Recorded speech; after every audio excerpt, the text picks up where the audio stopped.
চীনে পাকিস্তানলৈ প্ৰেৰণ কৰিছিল আইবি ৰিপৰ্ট। এই মুহূৰ্তৰ এটা ব্ৰেকিং নিউজ। এলিজাবেথ কলবাৰ্নে পাকিস্তানলৈ প্ৰেৰণ কৰিছিল আইবি ৰিপৰ্ট। 2014 চনত প্ৰেৰণ কৰিছিল আইবি ৰিপৰ্ট। আৰু এই মুহূৰ্তত আমি সবিশেষ কথাখিনি জানিবৰ বাবে ফোন লাইনত সংযুক্ত হৈছো। আমাৰ চিএমই আছে ফোন লাইনত, ঋতুস্মিন শৰ্মা। পোনপটীয়াকৈ আপোনাৰ ওচৰলৈ আহিব বিচাৰিছো। ইতিমধ্যে কালি মুখ্যমন্ত্ৰী হিমন্ত বিশ্ব শৰ্মাই যিখন সংবাদমেল দিছিল তাত এটা খুব গুৰুত্বপূৰ্ণ কথা কৈছিল যে ভাৰতৰ ইণ্টেলিজেন্স ব্যুৰোৰ এটা ৰিপৰ্ট, তাৰমানে চোৰাংচোৱাৰ এটা ৰিপৰ্ট এলিজাবেথ গগৈয়ে পাকিস্তানলৈ প্ৰেৰণ কৰিছিল বুলি কৈছিল। আৰু তাত কি কি কথা লিখিছিল, সেই যিখন কপি প্ৰেৰণ কৰিছিল পাকিস্তানলৈ, আলী তৌকি শেখৰ পাকিস্তানলৈ প্ৰেৰণ কৰিছিল আইবি ৰিপৰ্টটো, তাৰ অৰিজিনেল ডকুমেণ্টটো ইতিমধ্যে আপুনি দেখুৱাই আছে অসম লাইভত।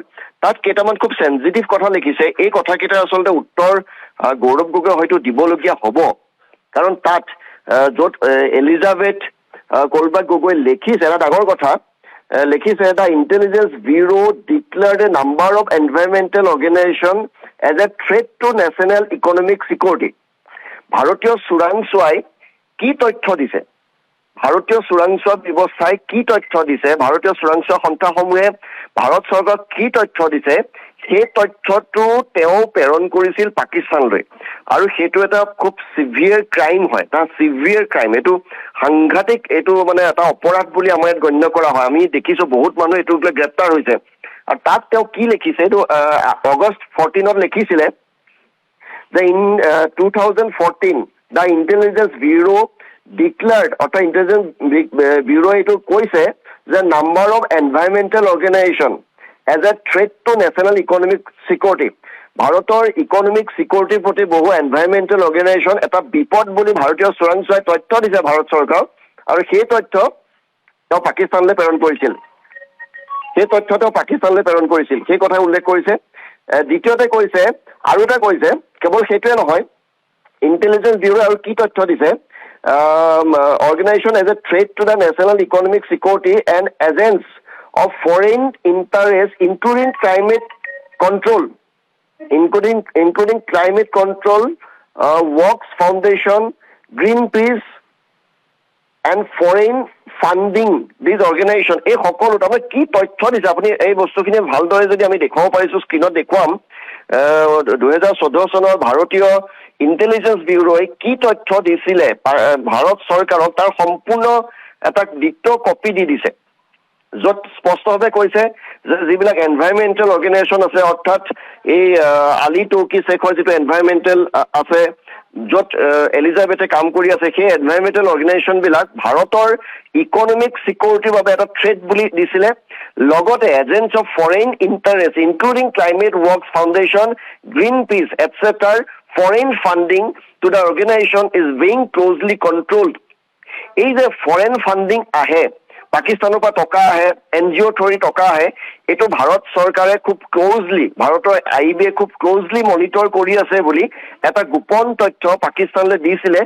আৰু সেই ডকুমেণ্টটো আমাৰ হাতত আহি পৰিছে, অসম লাইভৰ হাতত এক্সক্লুচিভ ভিজুৱেলছ আমি দেখুৱাইছো, য'ত এইটো লিখা হৈছে। কেৱল সেইটোৱে নহয়, যেতিয়া মোদী চৰকাৰ 2014 চনত আহিছিলে, নতুন গভৰ্ণমেণ্টখনে কি কি ষ্ট্ৰীমলাইন কৰিছিলে এই এনভাইৰনমেণ্টেল ৱৰ্কক লৈ। আৰু এনভাইৰনমেণ্টেল ৱৰ্কৰ আঁৰত কিছুমান ফৰেইন অৰ্গেনাইজেশ্যনে আচলতে স্পাইৰ দৰে কাম কৰে, সেয়া আগৰ অতীত আছে।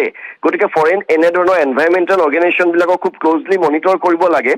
সেইটো যেতিয়া নতুন চৰকাৰ আহিছিলে 2014 চনৰ মোদী চৰকাৰ, সেই কথাটো তাত উল্লেখ কৰা হৈছে। তাত লিখিছে the new government has put streamlining the bureaucracy as their top priority. যেতিয়া নতুন চৰকাৰ আহিলে, ভাৰতৰ যিবিলাক ব্যুৰ'ক্ৰেচি আছে, ব্যুৰ'ক্ৰেচি চিষ্টেম আছে, বিষয়া আছে, আমোলা বিষয়া যিটো চিষ্টেম, সেইটো ষ্ট্ৰীমলাইন কৰিছে। আৰু সেই ষ্ট্ৰীমলাইনটো ভাৰত চৰকাৰে টপ প্ৰায়ৰিটিত লৈছে বুলি এই গোপন খবৰটো পাকিস্তানলৈ প্ৰেৰণ কৰিছিলে। আৰু কেনেদৰে উইথ মিনিষ্টাৰ্ছ বিং অৰ্ডাৰ্ড, মিনিষ্টাৰসকলক কি কি কৰিব দিছিলে, with ministers being ordered to run more efficiently and for more power authority to go to the state whether there can be maintained and have systemic impact। Detail তথ্য দিছিলে, এইটো এটা খুব ডাঙৰ খবৰ, ডিটেইল তথ্য দিছিলে। আৰু এইটো খুব এটা উদ্বেগজনক তথ্য। এই কথাকেইটাৰ উত্তৰ আচলতে যিহেতু এইটো ভাৰত চৰকাৰৰ লগত জড়িত, যিহেতু ভাৰতৰ নিৰাপত্তাৰ সৈতে জড়িত, যিহেতু ভাৰতৰ শত্ৰুৰাষ্ট্ৰ পাকিস্তানৰ সৈতে জড়িত, আমি আশা কৰিম এই প্ৰশ্নকেইটাৰ স্পেচিফিক উত্তৰ গৌৰৱ গগৈয়ে সংবাদমেলত দিব লাগে। মুখ্যমন্ত্ৰী হিমন্ত বিশ্ব শৰ্মাই আৰু কেইটা কথা কৈছিল। এলিজাবেথ গগৈয়ে কৈছিল যে যিহেতু চৰকাৰ সলনি হ'ল, ল' ৰিস্ক ল' ভিজিবিলিটি এটা প্ৰথাত আমি আৰম্ভ কৰিব লাগিব, অৰ্থাৎ লুকাই চুৰুকাই আমি কাম কৰিব লাগিব বুলি কৈছে। কেনেদৰে কাম কৰিম? Bypassing Indian government and work with sub national agency বুলি কৈছে। এই কথাবিলাক, এই লেটাৰখন সঁচাকে দিছে নে নাই দিয়া, এই কথাবিলাক উত্তৰ আচলতে নিজে এলিজাবেথ গগৈও জনাব লাগে, গৌৰৱ গগৈও জনাব লাগে। গতিকে গৌৰৱ গগৈয়ে সংবাদমেলত এই তথ্যবিলাকৰ উত্তৰ দিয়াটো খুব জৰুৰী হৈ পৰিছে, কাৰণ ইণ্টেলিজেঞ্চ ব্যুৰোৰ ৰিপৰ্ট, ভাৰতৰ চোৰাংচোৱা সন্থাৰ এটা অতি গোপন ৰিপৰ্ট, ভাৰতৰ নিৰাপত্তাৰ সৈতে জড়িত ৰিপৰ্ট কিয় পাকিস্তানলৈ প্ৰেৰণ কৰিব? কিয়? পাকিস্তানৰ সেইজন মানুহলৈ প্ৰেৰণ কৰিছে যিজন মানুহ আলী টকি শ্বেখ আচলতে পাকিস্তানৰ হোম মিনিষ্ট্ৰীৰ সৈতে জড়িত, গৃহ মন্ত্ৰালয়ৰ ইণ্টাৰিম মিনিষ্ট্ৰীৰ সৈতে জড়িত। পাকিস্তানৰ ইণ্টাৰিম মিনিষ্ট্ৰী বুলি কয় যিটো হোম মিনিষ্ট্ৰী। গতিকে ইণ্টাৰিম মিনিষ্ট্ৰীৰ সৈতে খুব ক্ল'জ সম্পৰ্ক থকা এজন ব্যক্তি আৰু পাকিস্তানলৈ ভাৰতৰ ইণ্টেলিজেঞ্চ ব্যুৰোৰ এটা গোপন ৰিপৰ্ট এলিজাবেথে কিয় প্ৰেৰণ কৰিছে? এইটো খুব চেঞ্চিটিভ ইছ্যু। এইটো আপুনি ৰাজনীতি বেলেগকে ৰাখক, ৰাজনীতি বেলেগ, নিৰ্বাচন বেলেগ, কিন্তু ভাৰতৰ গোপন তথ্য এটা পাকিস্তানলৈ প্ৰেৰণ কৰা যিটো ভয়ংকৰ অভিযোগ উঠিছে, ইয়াৰ আচলতে একদম টু দি পইণ্ট আনচাৰ আচলতে দিব লাগিব, কাৰণ এইটো ভাৰতৰ নিৰাপত্তাৰ সৈতে জড়িত। বহুতে বহুত কথা ক'ব। আমি জানো যে পাকিস্তানক ভাল পোৱা মানুহ অসমত বহুত আছে, ভাৰতত বহু আছে, তাৰ প্ৰমাণ আমি পাইছো। গতিকে পাকিস্তানক ভাল পোৱা মানুহসকলে হয়তো এইটো কথা শুনি গৌৰৱ গগৈক আৰু ভাল পাব পাৰে, কিন্তু যিসকল আমি ভাৰতক ভাল পোৱা মানুহ আছো, তেওঁলোকে ইয়াৰ উত্তৰটো বিচাৰিব যে গৌৰৱ গগৈৰ পত্নীয়ে, আৰু সেই সময়ত গৌৰৱ গগৈ এগৰাকী চিফ মিনিষ্টাৰৰ সন্তান আছিলে, গৌৰৱ গগৈৰ প্ৰেয়সীয়ে কিয় পাকিস্তানলৈ ভাৰতৰ গোপন তথ্য সৰবৰাহ কৰিছিলে, কিয় গোপন তথ্য জনাই দিছিলে, ইণ্টেলিজেঞ্চ ব্যুৰোই কেনেদৰে কাম কৰিব লাগিব, কি ব্যুৰোক্ৰেচিৰ চিষ্টেমটো ষ্ট্ৰীমলাইন কেনেকে কৰিব বিচাৰিছে, এই তথ্যসমূহ কেনেদৰে ভাৰত চৰকাৰে কৰিবলৈ আগবাঢ়িছে তাৰ ডিটেইল, আৰু আমাৰ হাতত আৰু কেতবোৰ তথ্য আহিছে, আমি পৰৱৰ্তী বাতৰি লিখিম। কিন্তু এই মুহূৰ্তত আমি এটা আশা কৰিম যে এইটো খুব চেঞ্চিটিভ, এইটো ৰাজনীতিৰ সৈতে মিলাই লাভ নাই, এইটো পোনপটীয়া উত্তৰ আচলতে দিব লাগিব, কাৰণ ভাৰতৰ নিৰাপত্তাৰ সৈতে যিহেতু জড়িত হৈ আছে, ইয়াৰ উত্তৰ দিয়াটো খুব এই মুহূৰ্তত প্ৰয়োজন হৈ পৰিছে গৌৰৱ গগৈয়ে। আৰু বহুতে হয়তো এইটো বিৰোধিতা কৰিব পাৰে। ডেফিনেটলি পাকিস্তানক সমৰ্থন কৰা মানুহ ইয়াত বহুত আছে। আমি ভাৰতত দেখিছো যে দিল্লী বিস্ফোৰণৰ পিছতো অসমত বহুতে সেই বিস্ফোৰণক সমৰ্থন কৰিছিল। পাকিস্তান জয়ী হলেও বোম ফুটোৱা মানুহ ভাৰতত আছে। গতিকে সমৰ্থন কৰা মানুহ থাকিব, আৰু ডেফিনেটলি যিসকলে ভাৰতবৰ্ষক ভাল পায় তেওঁলোকে বিৰোধিতা কৰিব। কিন্তু কেতবোৰ প্ৰশ্নৰ উত্তৰ গৌৰৱ গগৈয়ে পোনপটীয়াকৈ দিয়াটো ভাল। প্ৰথম কথা, এই লেটাৰখন গোপন তথ্য কিয়, ১ নম্বৰ গোপন তথ্য তাকো আইবিৰ চোৰাংচোৱা সন্থাৰ গোপন তথ্য কিয় পাকিস্তানলৈ প্ৰেৰণ কৰিছিল এলিজাবেথে, সেই তথ্য দিব লাগিব। কিয় ল' ৰিস্ক ল' ভিজিবিলিটি এটা পন্থা ল'বলৈ পৰামৰ্শ পাকিস্তানৰ এটা NGO পৰামৰ্শ দিছে, কিয় পৰামৰ্শ দিছিলে তাৰ উত্তৰটো তেওঁ দিব লাগিব। গৌৰৱ গগৈয়ে পাকিস্তানত 10 দিন ক'ত আছিলে, প্ৰথম দিনা ক'ত আছিলে, কাক কাক লগ পাইছিলে, এইকেইটা কথা কোৱাত মই ভাবো কোনো কথা জনোৱাত হয়তো গৌৰৱ গগৈৰ কোনো হেজিটেশ্যন থাকিব নালাগে। যদিহে তেওঁ দোষী নহয়, তেওঁ পোনপটীয়াকৈ সেই উত্তৰকেইটা আচলতে জনাব লাগে। 10 দিন তেওঁ ক'ত আছিলে, কিয় আছিলে, তেওঁক লাহোৰলৈ যোৱাৰ পিছত ভিছা এক্সটেণ্ড কৰি এখন লেটাৰ দিছিলে, সেই লেটাৰখন আচলতে তেওঁ তাত আছে চাগে, সেইখন ৰাজহুৱা কৰিব লাগে। এখন কোনে দিছিলে, কিয় ভিছা তেওঁ এক্সটেণ্ড কৰিছিলে, এই প্ৰশ্নকেইটা পোনপটীয়া উত্তৰ দিব লাগে। চালে বেৰে কোবোৱা কথা কোৱাতকৈ পোনপটীয়া প্ৰশ্ন উত্তৰ দিলে মই ভাবো গৌৰৱ গগৈ আজিৰ পৰা দোষমুক্ত হ'ব।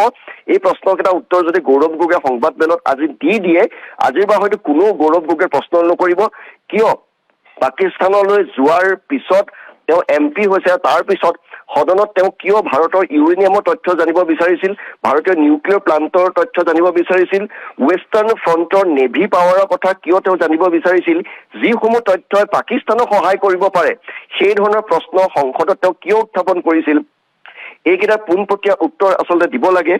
আৰু তেওঁক ভিছা এক্সটেনশ্যন কিয় কৰিছিল, কোনে কৰিছিল, ইয়াৰো এটা পোনপটীয়া উত্তৰ দিব লাগে। তেওঁ পত্নী হৈ যিকেইটা অভিযোগ উঠিছে, তেওঁ এতিয়াও পাকিস্তানত পত্নীৰ এক্টিভ একাউণ্ট আছে নে নাই সেই কথা জনাব লাগে।